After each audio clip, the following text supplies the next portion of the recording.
Ja, men det var väldigt många det var. Och det kändes som en tävling.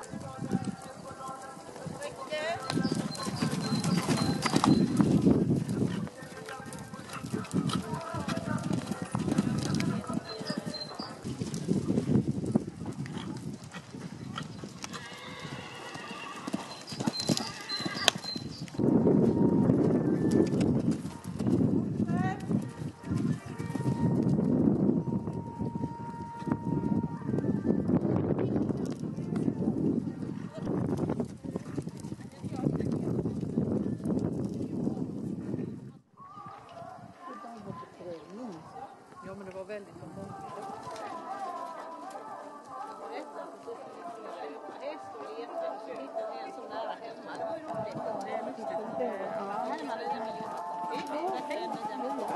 Ja, trevligt.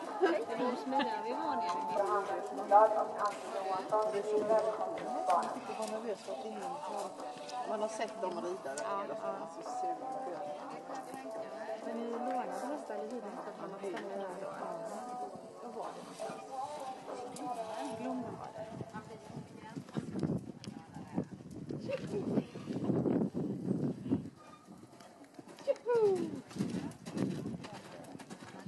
Det blir så allvarligt.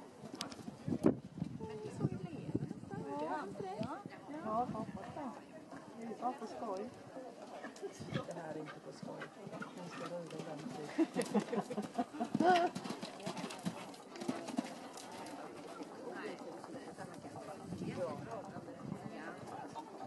Och du vet, han har ju inte fått hoppa nu nästan, i alla fall på ett år. För den tjejen har bara ridit dressyr.